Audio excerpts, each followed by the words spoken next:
especially if you were American. You've probably heard this one in English class.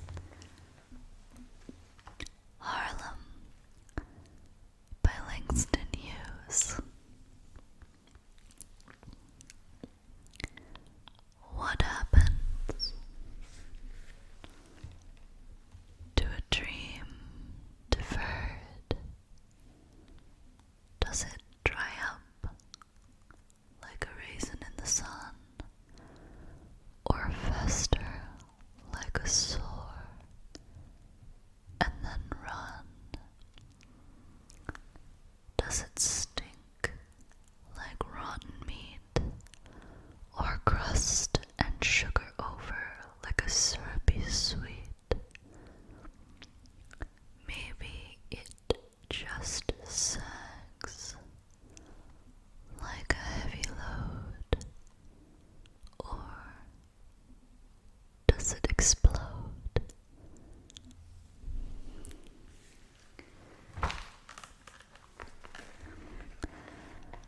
I'm very fond of Langston Hughes and other poets from the Harlem Renaissance.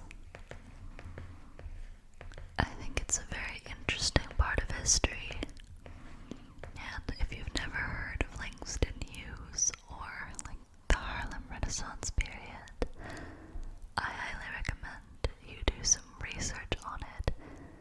There's some very beautiful art that was created, and I think more people need to know about it. So, along with this poem, which I did actually have to read in English class, we also had to read a play by Lorraine Hansberry that was inspired by this poem called A Raisin in the Sun. I do believe there's a movie that came out adapting that play that was relatively well received. It's kind of hard to tell. You kind of think that if they show it to you during English class,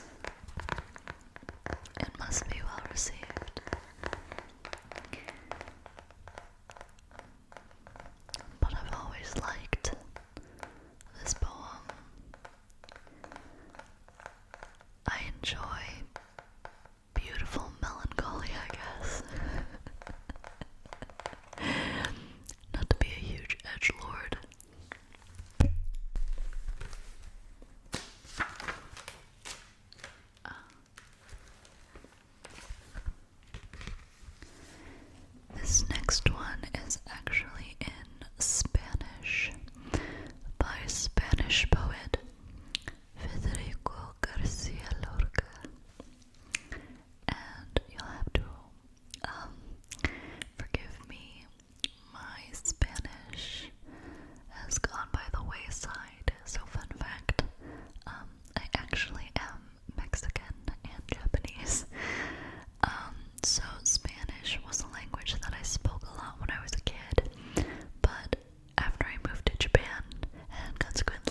Córdoba, lejana y sola.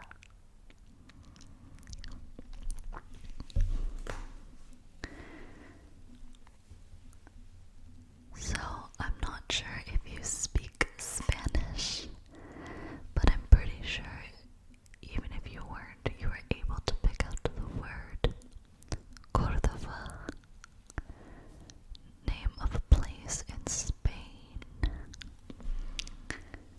This poem is about the lonely roads home towards war.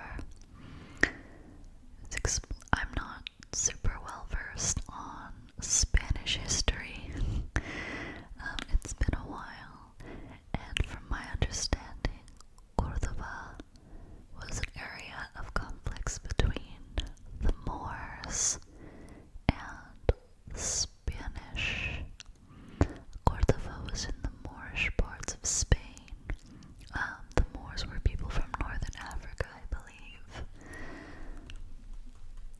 So this poem is about a lonely soldier dreading his trip to Córdoba, I believe. I don't know why.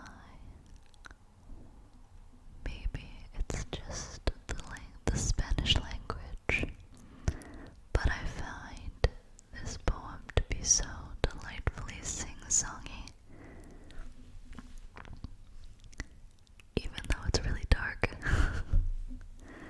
Yeah, now that I'm thinking about the poems that I picked for today, you guys are gonna think something's wrong. I promise I'm okay.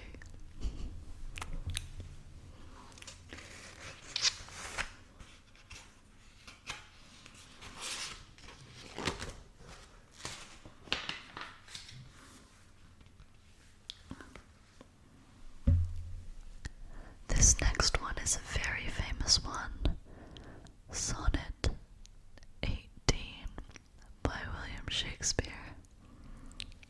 You might not know this sonnet by name, but I'm very sure you've heard it before. Shall I compare thee to a summer's day? Thou art more lovely and more temperate. Rough winds do shake the darling buds of May, and summer's lease hath all too short a date. Sometime too hot the eye of heaven shines, and often is his gold complexion dimmed, and every fair from fair sometime declines, by chance or nature's changing course untrimmed. But thy eternal summer shall not fade, nor lose possession of that fair thou hast, nor shall death brag thou wandereth in his shade, when in eternal lines to time thou growst. So long as men can breathe, or eyes can see, so long lives this, and this gives life to thee. There's a nice one. I might like beautiful melancholy, but I also do love a good love poem. I don't know. It's so sappy and almost hackneyed, but I love it. It gives me such a warm, happy feeling inside to know that someone admires someone that much. Is there someone that's special to you?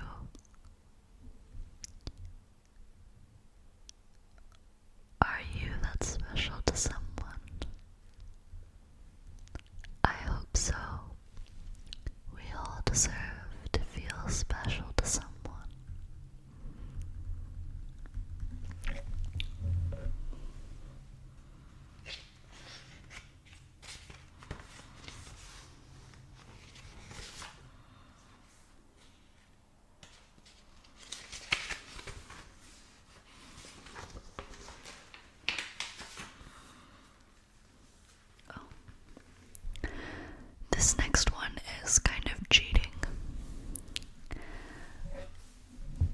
It's a song, not a poem, strictly speaking, but it's one of my favorite songs. It's called Not My Slave by Oingo Boingo, written by Danny Elfman. I think I've spoke on this channel before about how much I adore Danny Elfman's music. If you didn't know, he wrote the Simpsons theme, the music for The Nightmare Before Christmas, and a bunch of other films that you probably like, oh wow, I never knew who did this, but I love that movie. Well, he also had a rock band in the 80s called Oingo Boingo, and I quite enjoy their music. I'll have links in the description below to what the song sounds like with music. Actually, I'll have links down below to all of the poems read tonight if you would like to read them yourself. Anyways, Not My Slave by Danny Elfman.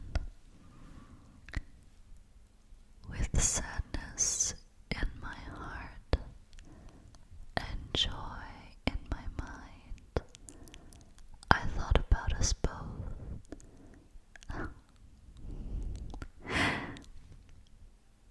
My bad.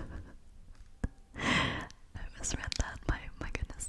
So, with sadness in my heart and joy in my mind, I thought about the ghost that we left behind, with everyone around telling us what to do. With deafening sound, I whisper, I love you. The fire in your eyes, may it never go out. The sweetness of your tears make it feel like night. I see no escape from the roles we always play. What do we have to prove on this judgment day? You're missing the whole point. You're not my little pet. Don't throw away your life. The game's not over yet. I do not own your soul. I don't want you in a cage. I only want your heart to find a special place. You're mine now, but you're not my sister. You're mine now, but you're not my slave. You're mine now, but you're not my child. You're mine now, but you're not my slave. You're mine now, but you're not my slave. That's just the first verse.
seraphs of heaven coveted her and me. And this was the reason that long ago, in this kingdom by the sea, a wind blew out of a cloud, chilling my beautiful Annabel Lee, so that her high-born kinsman came and bore her away from me, to shut her up in a sepulchre in this kingdom by the sea. The angels, not half so happy in heaven, went envying her and me. Yes, that was the reason, as all men know in this kingdom by the sea, that the wind came out of the cloud by night, chilling and killing my Annabel Lee. But our love, it was stronger by far than the love of those who were older than we, of many far wiser than we, and neither the angels in heaven above nor the demons down under the sea can ever dissever my soul from the soul of the beautiful Annabel Lee.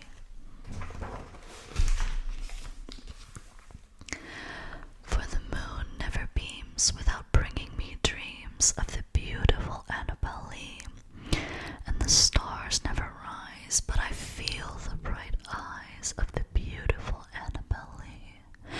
And so all the night tide I lie down by the side of my darling, my life and my bride, in her sepulchre there by the sea, in her tomb by the sound